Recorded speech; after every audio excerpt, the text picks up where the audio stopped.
Hi, everybody. Happy Monday. I'm still under quarantine at home, though. I just did a rapid test, and nobody in the house has COVID, so we're good. And I'll be back at school tomorrow.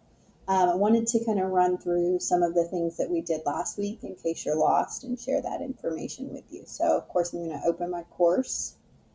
I have several announcements in the class from last week, but I just want to work through the assignments that I made last week so that you can find them easily.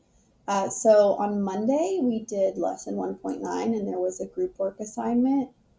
And we just critiqued the author's argument for lesson 1.9. I think that this was kind of the end of our conversation about statistics and how we question statistics.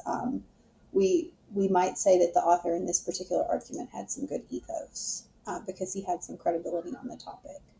On Tuesday, I was out for most of my classes for a medical appointment. I'm not normally out this much, just so you know. I think I took 3 days off all last year.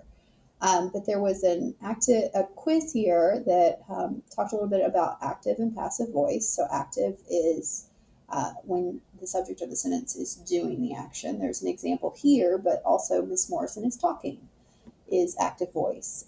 Passive voice is when the subject of the sentence is not doing the action. The talking was done by Mrs. Morrison.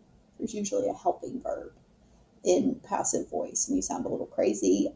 There are also two examples of parallelism here, which we may have talked about occasionally in class.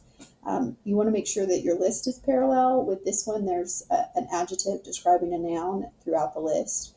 If you take this out, kind of changes the meaning a little bit. If you just say innumerable conflicts, untold suffering, and crimes, then that doesn't really fit very well.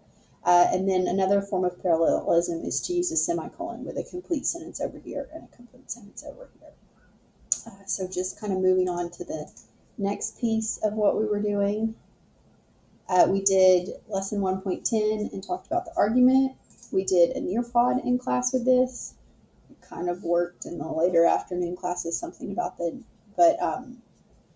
internet. The code is here, and I will be sure to be putting that back in when I get back to school. I'll probably work on that Tuesday or Wednesday, getting that grade finished in for everybody. My dog's back here making weird noises. I'm sorry. Thursday, I was out again for a medical appointment. I can walk like with clearance. Hey, stop.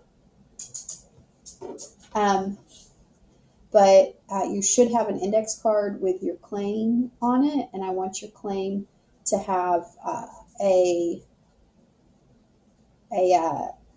solid statement like this: solitary confinement is cruel and unusual punishment. That's an opinion because, and so this is your two reasons that follow here.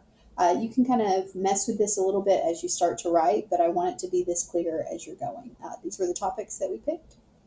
And so we'll have this index card, and when we start writing conferences and that sort of thing, you're going to bring the index card with you, and we'll get to that point. And then Friday, I was out. That's not even, that's like a typo page, I think. Friday, I was